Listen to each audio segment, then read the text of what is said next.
One I am Vanshika. Welcome to my channel study with Meenakshi.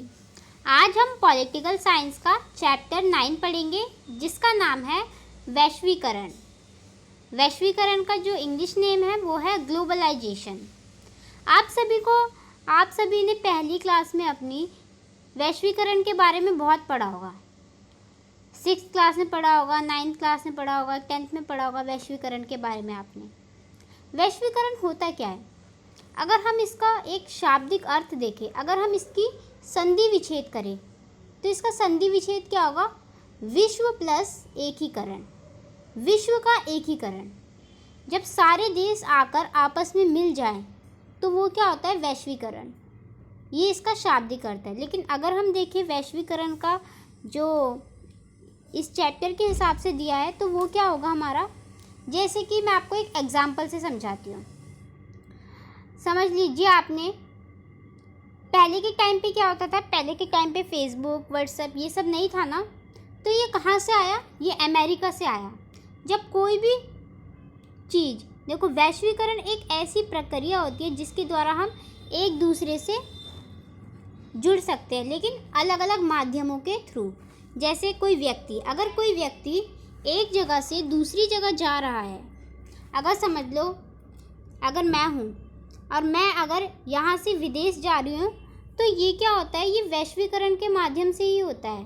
Globalisation के through ही ये सब कुछ पॉसिबल है। अगर कोई वस्तु है, वस्तु में आप क्या कह सकते हो? अगर कोई भी सामान है, अगर हम किसी भी सामान को, अब बहुत सारी ऐसी चीज़ें होती है जो कि अमेरिका से आती है, बहुत सारी चाइना से आती है। ये तो आपको पता ही होगा, चाइना के कितना सारा माल इंडिया में है। तो ये किसके कारण आ रहा है? ये आ रहा है वैश्वीकरण के माध्यम से। उसके बाद अगर हम बात करें कि पूंजी की, पूंजी मतलब पैसा। अगर हम अमेरिका जाते हैं और अमेरिका की अगर हमें कोई चीज़ खरीदनी है, अगर हम अमेरिका की कोई चॉकलेट खरीदते हैं और वहाँ पे अगर हम डॉलर के बदले रुपए देते, तो वहाँ पे वो पैसे नहीं चलेंगे। वहाँ पे क्या चलेगा? डॉलर ही चलेगा। तो जितने भी हमारे जो पैसे होते हैं ना, वो किस में बदल जाते हैं? डॉलर में। तो इससे हम क्या कह सकते हैं? इससे हम कह सकते हैं कि जो पैसे हैं वो भी एक वैश्वीकरण के माध्यम से ही एक जगह से दूसरी जगह आ रहे हैं। अब जब हम उधर जा रहे हैं तो इंडिया के पैसे भी तो वहाँ पे आ रहे होंगे और हमारे पास डॉलर आ रहा होगा, तो इसका भी एक जगह से दूसरी जगह स्थानांतरण होता है। उसके बाद अगर हम विचारों की बात करें, अब कुछ बच्चे ये सोच रहे होंगे कि जो विचार है भाई वो कैसे जा सकते हैं एक जगह से दूसरी जगह? विचार तो कोई वो नहीं है जो कि चलता हो। तो विचार आप देख सकते हैं कि जो पहले जो भारत था हमारा, उसमें जो लड़कियां थी उसको पढ़ाई के लिए उतना ज़्यादा फोर्स नहीं किया जाता था। वो कहते थे कि भाई लड़कियां कम ही पढ़े क्योंकि उसके बाद तो उसकी शादी हो जानी है। तो लड़कियों को इतनी ज़्यादा पढ़ाई नहीं कराई जाती थी। लेकिन अगर हम देखें अमेरिका को, तो अमेरिका में लड़कियों को पढ़ाया जाता है। तो आज हम देखें आज के टाइम पे तो लड़कियां भी पढ़ती है। तो ये एक विचारधारा ही है जो कि अमेरिका से आई है। और अगर हम बात करें आज के टाइम पे अलग अलग फेस्टिवल हो गए, तो वो भी, ये सारा जो भी विचारधाराएं हैं ये अलग अलग जगह से आ रही है। अगर जीन्स की बात करें तो पहले हम लोग क्या करते थे? पहले हमारी जो इंडियन ड्रेस है, इंडियन फूड है, वो हमारा होता था धोती कुर्ता। लेकिन आज के टाइम पे अगर हम देखें तो आज के टाइम पे ज़्यादातर लोग जीन्स ये सब पहनते हैं। तो ये सारा वैश्वीकरण के माध्यम से ही हो पा रहा है कि जो एक व्यक्ति दूसरी जगह आ जा सकता है, वस्तु का स्थानांतरण कर सकता है, पैसों का कर सकता है और विचारों का भी कर सकता है। तो ये जितना भी ये जो प्रोसेस है इसको हम क्या कह सकते हैं? वैश्वीकरण। उसके बाद अब दूसरी बात ये आती है कि वैश्वीकरण में विकास कैसे हुआ। देखो वैश्वीकरण तो पहले भी होता आया था। क्या पहले एक जगह से दूसरी जगह सामान नहीं जाता था? आपने हिस्ट्री में पढ़ा होगा, जो मेसोपोटामिया है, मेसोपोटामिया का जो व्यापार है वो एक जगह से दूसरी जगह जाता था। हड़प्पा का जो व्यापार है वो ओमान, अलग अलग जगह जाता था। तो उस टाइम पे भी वैश्वीकरण था। लेकिन अब की वैश्वीकरण और उस टाइम के वैश्वीकरण में क्या अंतर है? जो अब का वैश्वीकरण है ना, वो बहुत ही ज़्यादा तेज़ी से फैल रहा है। तेज़ी से कैसे फैल रहा है? क्योंकि अब आप देखो जो जो चीज़ें आ रही है उसमें विकास भी होता जा रहा है। अगर हम संचार की बात करें तो पहले जो फ़ोन कॉल्स थी वो हर घर में फ़ोन उपलब्ध नहीं होता था, लेकिन अगर हम आज की बात करें तो हर घर में फ़ोन अवेलेबल है, कंपलसरी है। तो हम उसके माध्यम से कुछ भी काम हम अपनी बातों को दूसरी जगह दूसरे लोगों तक पहुंचा सकते हैं, चाहे वो कहीं पे भी बैठा हो। अगर हम परिवहन की बात करें तो पहले इतनी ज़्यादा फैसिलिटी नहीं थी। पहले घोड़े गाड़ी थे और जाने में भी बहुत ज़्यादा टाइम लगता था, 1 सप्ताह से 2 सप्ताह लगते थे। लेकिन अगर हम आज की बात करें तो आज एरोप्लेन, शिप, इन सब के माध्यम से हम 1 या 2 दिन में ही आसानी से पहुंच जाते हैं। तो जब हमारे संचार और परिवहन में विकास हुआ तो क्या हुआ, उसके कारण वैश्वीकरण भी तेज़ी से बढ़ने लग गया। तो अब के और पहले के वैश्वीकरण में ये अंतर है। उसके बाद अगर हम बात करें वैश्विक खतरे, देखो वैश्वीकरण कब होता है? देखो जैसे अगर हम बात करें कि बहुत सारी बीमारियां आती हैं, जैसे अभी आप देख लो कोविड-19 हो गया, इबोला वायरस हो गया, HIV हो गई, ये बहुत सारी बीमारी है।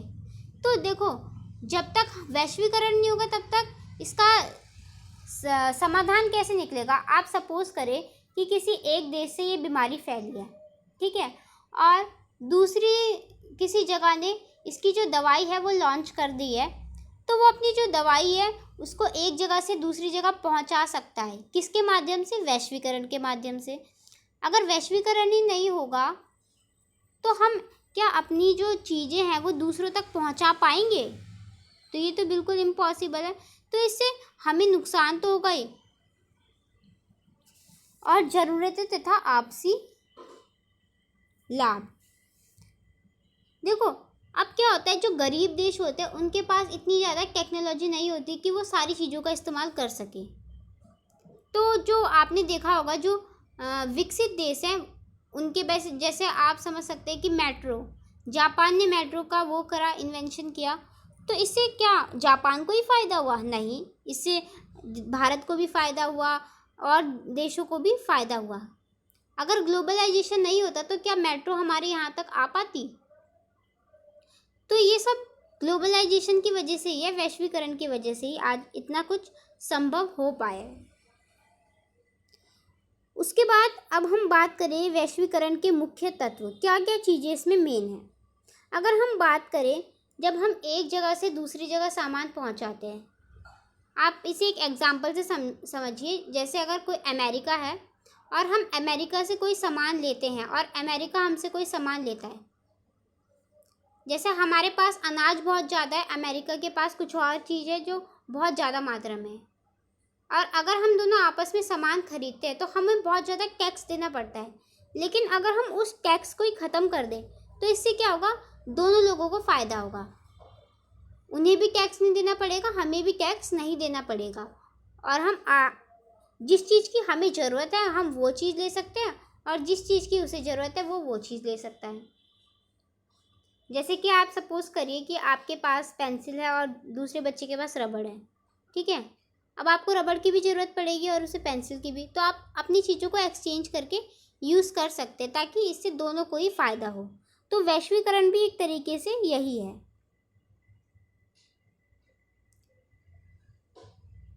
देखो और इससे क्या टेक्नोलॉजी में भी बहुत ज़्यादा फ़ायदा होता है। अगर इंडिया ने कोई चीज़ लॉन्च करी, इंडिया ने कोई नई चीज़ बनाई है, तो वैश्वीकरण के माध्यम से और देशों के पास भी फैलेगी और इससे और देशों को भी फ़ायदा होगा। अगर अमेरिका बनाता है, अगर विश्व में कोई भी कुछ ना कुछ बनाता है तो वो एक दूसरे के पास आएगी, जिसका लाभ सभी को होगा।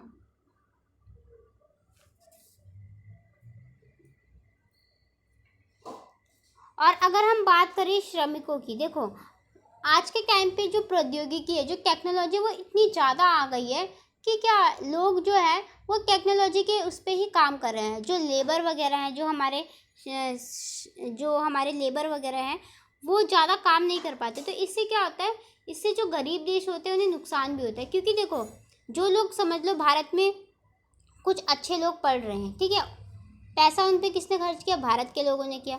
लेकिन अगर वो जॉब अमेरिका जाके करते तो उनका सारा पैसा कहाँ जा रहा है? उनका सारा पैसा तो वहीं जा रहा है, और जो विकसित देश है, अमेरिका जैसे देश है, वो उन्हें ज़्यादा पैसा दे रहे हैं। तो इससे क्या होता है, इससे जो गरीब देश होते हैं उनको नुकसान होता है।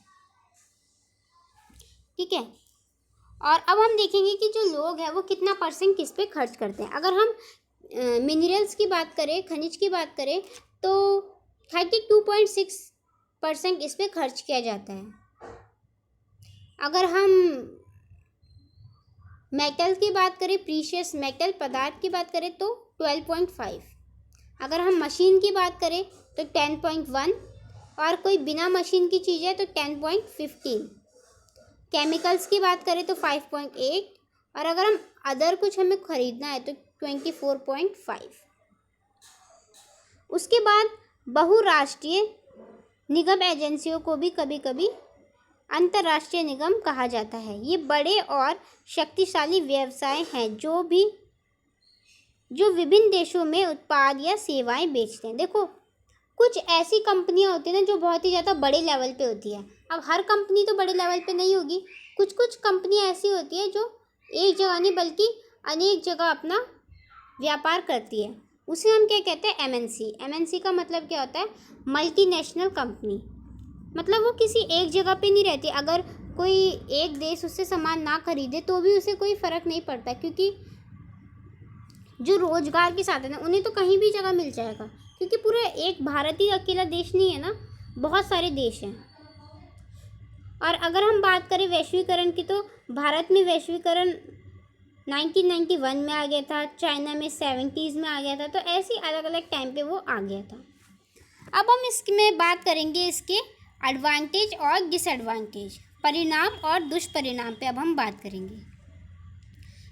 तो पहला इसका जो एडवांटेज है, परिणाम है, वो क्या है, वैश्वीकरण से विकासशील देशों को तेज़ी से प्रगति करने में मदद मिलेगी। देखो, जो देश अभी विकास कर रहे हैं, जिनका अच्छे से विकास नहीं हुआ है, उन्हें मदद मिलती है। कैसे मिलती है मदद? क्योंकि देखो, जो विकसित देश हैं, जिनका विकास हो चुका है, वो अलग अलग टेक्नोलॉजी, उनके पास पैसा होता है तो अलग अलग टेक्नोलॉजी वो इन्वेंट करते हैं, इन्वेंशन करते हैं। कोई मेट्रो आ गई, फेसबुक आ गया, व्हाट्सएप आ गया, तो इससे हम लोगों को, हम जैसे जो गरीब देश है, भारत हो गया, पाकिस्तान हो गया, इन लोगों को भी इसमें मदद मिलती है। अगर हम दूसरी बात करें तो दूसरा कारण होगा, वैश्वीकरण हमें अपने सभी संसाधनों को एक साथ काम करने की अनुमति देता है। इससे देखो, हम अपने संसाधनों का भी इस्तेमाल कर सकते हैं। उसके बाद प्रत्यक्ष विदेशी निवेश और तकनीकी नवाचार। देखो, अगर कोई भी फॉरेन है, FDI, अगर कोई भी फॉरेन कंट्री है और वो डायरेक्ट अपने किसी चीज़ पे पैसा इन्वेस्ट करते, तो इसका फ़ायदा सबको मिलेगा। और आज के टाइम पे क्या है, आज के टाइम पे कंपटीशन ज़्यादा है लेकिन कीमत कम है। आप खुद ही सोचिए, अगर कंपटीशन ज़्यादा है तो हमारे पास क्या होंगे, हमारे पास ख़रीदने के लिए ज़्यादा चीज़ें होंगी, हम कोई भी चीज़ खरीद सकते हैं। और अगर उसकी कीमत ज़्यादा होगी तो क्या कोई ख़रीदेगा? अगर ए नाम का, अगर आप समझिए ABCD 4 लोग हैं, ठीक है, और 4 लोगों में क्या है, एक ने कीमत ज़्यादा कर रखी है और 3 ने कीमत कम कर रखी है, तो भाई हम किसके लेंगे? हम तो कम कीमत वाले का लेंगे ना, ज़्यादा की थोड़ी ना लेंगे। तो इसलिए कीमत आज के टाइम पे कम है और वैरायटी ज़्यादा है। उसके बाद अगर हम बात करें तो अंतर्राष्ट्रीय मुद्रा कोष, विश्व बैंक और विश्व व्यापार जैसे जितने भी संगठन हैं, इसमें आर्थिक नीतियों का भी निर्माण किया गया है।